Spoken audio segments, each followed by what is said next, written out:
Assalamualaikum warahmatullahi wabarakatuh. Pada pertemuan pertama ini, Ibu akan menjelaskan terkait memahami kedudukan dan fungsi Pancasila. Sebelumnya, selamat datang kembali di sekolah. Semoga kalian semua bisa kembali bersemangat walaupun melakukan pembelajaran pada kondisi pandemi. Adapun yang pertama, materi terkait arti kedudukan dan fungsi Pancasila. Sebelum memulai pembelajaran hari ini, mari kita menyimak dan membaca buku paket halaman 2, yaitu terkait arti penting peringatan Hari Kesaktian Pancasila. Yang mana dalam garis besar pada halaman 2 tersebut, yaitu Hari Kesaktian Pancasila yang diperingati setiap 1 Oktober merupakan pengingat perjalanan sejarah bagaimana bangsa Indonesia mempertahankan ideologi negara. Adapun perjuangan panjang yang harus terus diingat oleh setiap generasi dan menjadi cermin dalam menjalani kehidupan berbangsa dan bernegara. Pengingat Pancasila, Rima Aristinia dalam dialog Hari Kesaktian Pancasila mengatakan bahwa Pancasila adalah sebuah konsensus bersama dari bangsa Indonesia. Nilai-nilai yang terkandung dalam Pancasila dari dulu sampai sekarang masih sangat relevan. Hal itu tidak lain karena para pendiri bangsa telah menanamkan nilai-nilai universal di dalam Pancasila. Adapun bahasa Latin yaitu founding father, kita sudah merumuskan nilai-nilai universal, nilai-nilai kebaikan dalam berbagai dimensi, jadi relevan dalam kehidupan sekarang maupun yang akan datang. Selanjutnya, Pancasila memiliki 2 pengertian, yaitu berbatu sendi yang 5 dan pelaksanaan kesusilaan yang 5, dan pelaksanaan kesusilaan yang 5 itu terdiri dari 5, yaitu dilarang melakukan kekerasan, kemudian dilarang mencuri, dilarang berjiwa dengki, dilarang berbohong, dan dilarang mabuk dan minuman keras. Istilah Pancasila dalam kehidupan kenegaraan dikenalkan pertama kali oleh Insinyur Soekarno dalam sidang Badan Penyelidik Usaha-Usaha Persiapan Indonesia (BPUPKI) tanggal 1 Juni 1945. Menurut Insinyur Soekarno, Pancasila adalah isi jiwa bangsa Indonesia yang turun-temurun sekian abad lamanya terpendam bisu oleh kebudayaan Barat. Muhammad Yamin juga menjelaskan bahwa Pancasila berasal dari kata panca yang berarti 5 dan sila yang berarti sendi, atas dasar atau peraturan tingkah laku yang penting dan baik.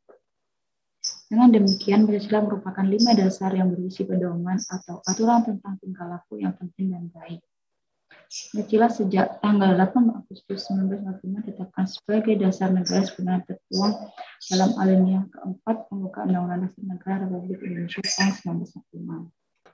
Secara umum, fungsi dan peran Pancasila menurut Staf MPR nomor 3/MPR/2000 tentang sumber hukum nasional dan tata urutan perundangan dinyatakan bahwa Pancasila berfungsi sebagai dasar negara. Fungsi dan peran Pancasila ini telah kita kenal sebagai yang pertama, Pancasila sebagai jiwa bangsa Indonesia yang mana berfungsi agar Indonesia tetap hidup dalam jiwa Pancasila. Setiap bangsa dan negara tentu memiliki jiwa. Dalam hal ini, Pancasila menjadi jiwa bangsa Indonesia. Pancasila sendiri telah ada sejak bangsa Indonesia lahir, yaitu sejak proklamasi kemerdekaan.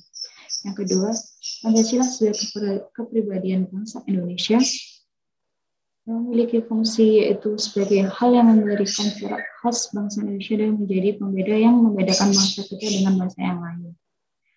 Yang ketiga, Pancasila sebagai sumber dari segala sumber hukum, berfungsi sebagai sumber hukum yang mengatur segala hukum yang berlaku di Indonesia. Semua hukum harus tunduk dan bersumber dari Pancasila. Setiap hukum tidak boleh bertentangan dengan Pancasila. Setiap sila Pancasila merupakan nilai dasar, sedangkan hukum adalah nilai instrumental atau dalam penjabaran dari nilai dasar. Yang keempat, Pancasila sebagai penelitian luhur telah berfungsi dan disepakati melalui sidang Panitia Persiapan Kemerdekaan Indonesia atau PPKI pada tanggal 18 Agustus 1945. Walaupun disahkannya Pancasila hanya oleh sebuah Panitia Persiapan Kemerdekaan Indonesia, tapi PPKI sebenarnya adalah suatu badan yang mewakili suara rakyat. Jadi Pancasila merupakan hasil penelitian bersama rakyat. Yang kelima, Pancasila sebagai cita-cita dan tujuan bangsa Indonesia memiliki fungsi yaitu menciptakan masyarakat yang adil dan makmur. Yang keenam, Pancasila sebagai satu-satunya asas dalam kehidupan berbangsa dan bernegara. Pancasila adalah sebagai konsekuensi diletakkan Pancasila oleh bangsa Indonesia sebagai dasar negara yang juga merupakan perwujudan melaksanakan Pancasila secara murni dan konsekuen. Yang ketujuh, Pancasila sebagai moral pembangunan. Pancasila dijadikan kerangka acuan tolak ukur parameter atau arah dan tujuan dari pembangunan. Untuk penugasannya adalah dapat dilihat pada aktivitas 1.1 halaman 5 dan dapat dikumpulkan di Edmodo. Kurang lebih itu yang bisa Ibu sampaikan. Jika ada dapat salah kata, Ibu minta maaf. Ibu harap ke depannya kalian semua dapat memahami apa yang telah Ibu sampaikan dan secara rutin dapat melakukan tugas sesuai dengan jadwal yang telah sesuai dengan deadline yang Ibu berikan. Assalamualaikum warahmatullahi wabarakatuh.